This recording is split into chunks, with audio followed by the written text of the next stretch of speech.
the top 20 centers list. It's fine. But it is like to get me to the point of how do we get one of those guys? I'm not saying Rutger McGroarty is one of those guys. I'm very much not saying that. But I think it is fair for Flyers fans. Now, if you didn't see it, Pittsburgh just acquired Rutger McGroarty, the 14th overall pick in 2022 from Winnipeg, for their own 14th overall pick from 2023, Brayden Yager. Yep. So it's Yager. The rare, first round pick for first round pick, 1-for-1 swap of prospects. Yeah. It's a very you don't see this that often, I don't think. And we'll get into that too. My first thought was that I think Winnipeg did a really good job here because they had a player who apparently was requesting a trade and likely wasn't going to sign with them after feeling like he was mistreated. And they got back a player who was taken the exact same pick and is a year younger. It's basically like a relatively even prospect for prospect trade. I think Winnipeg did a pretty good job here. I do too. No, and that's the thing is the focus is obviously going to be on McGroarty, but it's this Brayden Yager guy was available as well. And maybe not available until this specific situation, and God knows if the Penguins and Flyers are going to pull off a trade that involves someone they won't. Their highest touted and prospect. Also it's not it's not as if the Flyers could just snap their fingers and get Brayden Yager. If you wanted to swap Oliver Bong for Brayden Yager, maybe they would have talked about it. But again, then you're just replacing one prospect with another. And the only reason to do that is shiny new toy. It's he's new, so he must be better. And that's I'm coming down on this.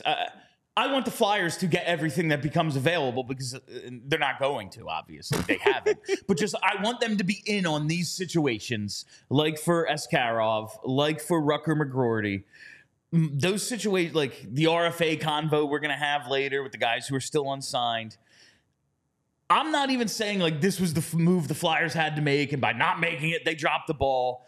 But I do think until Danny does something to markedly improve the future of this team, which he hasn't done since drafting Mishkov in 2023, it's fair for fans to be how are we getting better? How are we getting the players who make us better? Because I'm not even McGroarty might not be a 1C, that might not be who he's going to be, but they're going to need a 2C too.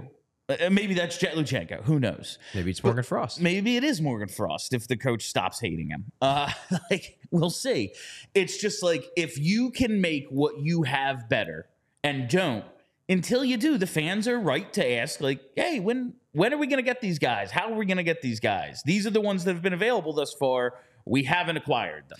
You are very much taking on the fan perspective of Danny do something. I mean, really, that's what it boils down to is that, if every move that happens, you're going to say, Danny, why didn't you do this? Then that's just what it's going to be until he does something. He does have to do something at some point. He has to do. This team is not good enough to win the Stanley Cup. Nowhere close to it.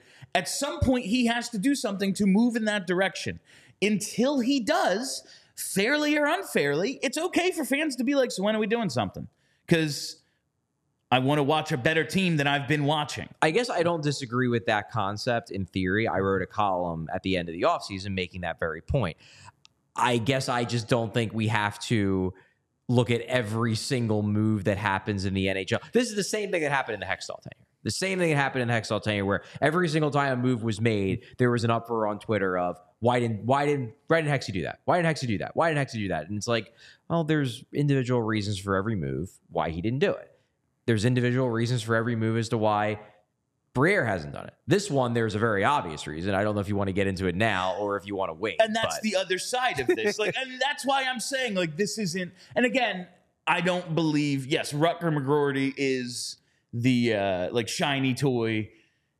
He's at Michigan. He's the captain of Team USA. Just won gold. So it's I know this guy, Right, I've heard of him. Not only is he a highly thought of prospect, I've seen him play a few games in the World Juniors. I think that comes into it, but he's not probably the dude we're looking for to be that 1C. But he is someone who might make the team better.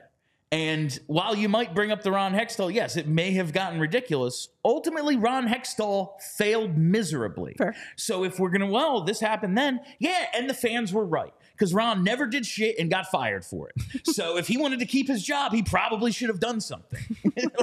He got fired because he's an asshole. And he didn't draft well. He drafted. I mean, really, what it boiled down to with Hextall was Hextall didn't make moves because he believed in the players he drafted, and it turned out the players he drafted weren't as good as he thought, or they weren't developed well. If, like we say all the time, if Provorov and Patrick are ranting and Heiskanen, it's a totally different situation. The Hexy rebuild works. He's probably still here. Probably. But they're not, and he failed, and he didn't make up for those failures by acquiring anybody.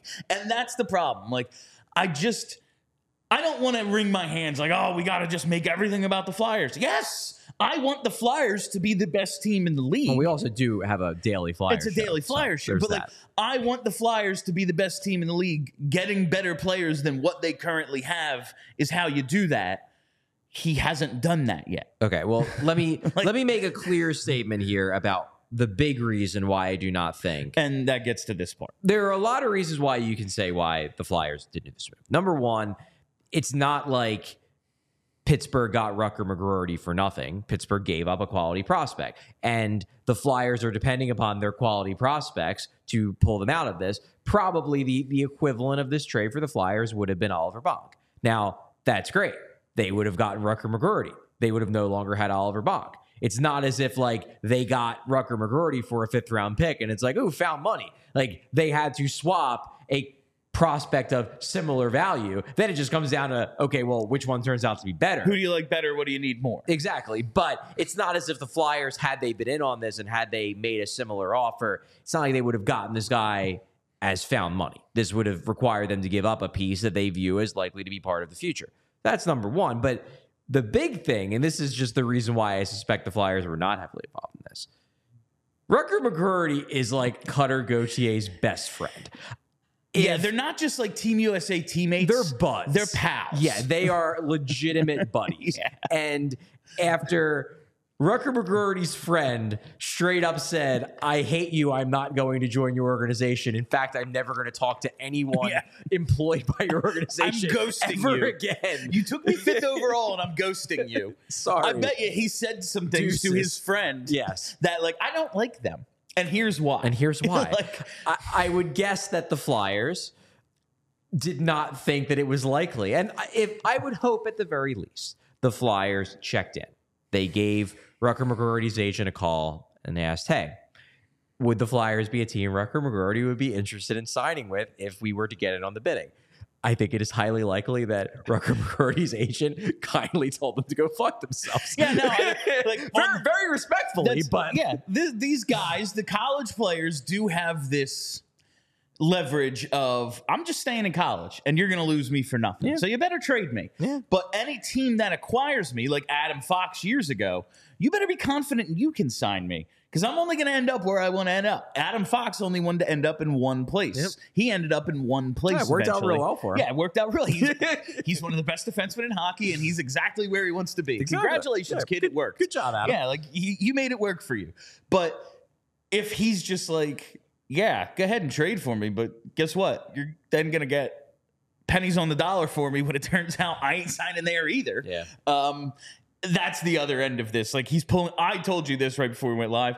I went to Elite Prospects. I was like, let me just make sure he's represented by KO Sports. No, he's not. It's CAA. Okay. It's not even KO. Okay. So we can't even blame this on Overhart. It's just he basically pulled a Cutter. He was like, no, I ain't. It was a bit different because McGroarty did reveal why.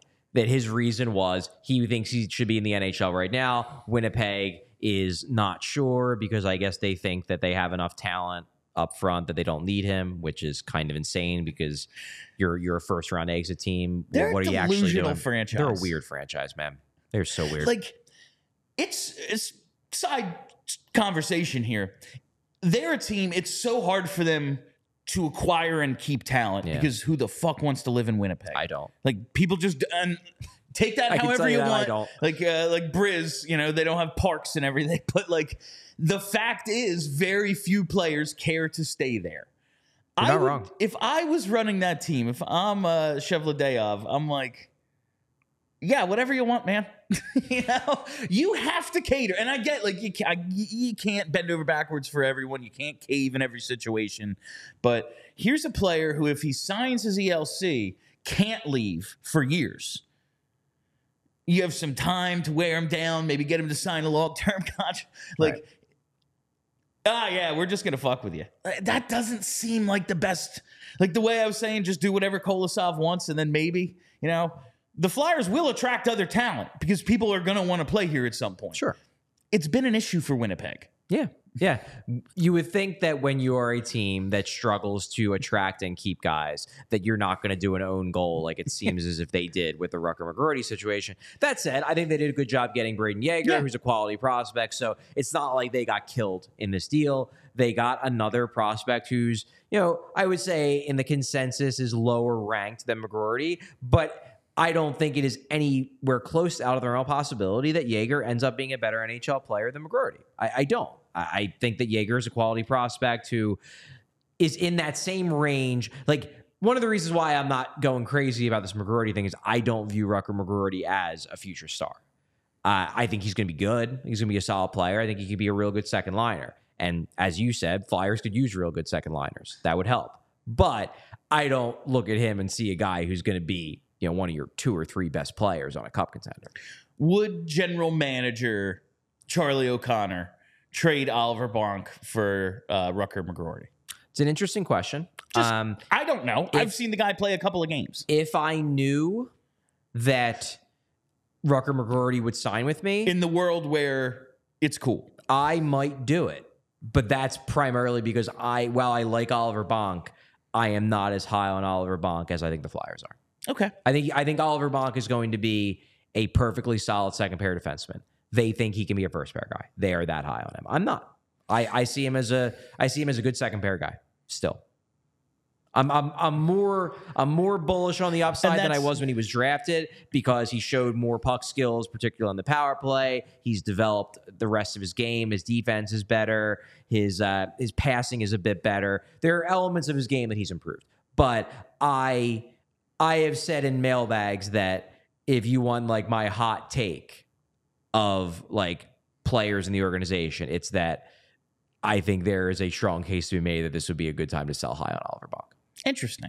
I don't think they will. Yeah. It's just that if you're talking about guys like what's a sell high opportunity, Oliver Bonk might be a sell high opportunity. They seem to really like him is the thing. It's like they do. They love this. Seems like him breaking out, and we've always been like, well, is this offense really going to translate? But like him breaking out is, I feel like, very much a validation to them. Like, oh, we were right. Like, yeah. And to be fair about this, I had similar trepidations about Tyson Foerster because I talked to people in the organization a couple of years ago, and they were telling me that Tyson Foerster is going to be great. He's all like, because I would say you don't have blue chip guys in the pipeline. Like, well, we have Tyson Foerster. Like, you think Tyson Foerster is a blue chip player? I remember you doing this. Yes. I don't see that. Well, now maybe he is a blue chip player. So I could very well be wrong in my evaluation of Oliver Bonk.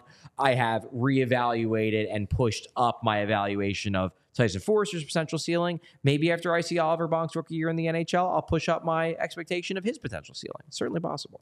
And just like to put a bow on this, and we'll get to the what if stuff and more pressing matters. But like when it's, he's going to be maybe a really good 2C. And it's like, Oliver Bonk might be a pretty good second pair defenseman. Well, you need those two.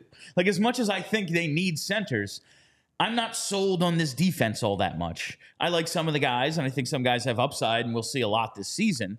But, like, I think you need Oliver Bonk just as much as you need Rutger McGroarty. Like, it's a... Yeah, one's going to end up being better than the other, but I have no idea who. It just comes down to what hole you want to fill. Yeah. Anyway. We all silly like the mayor.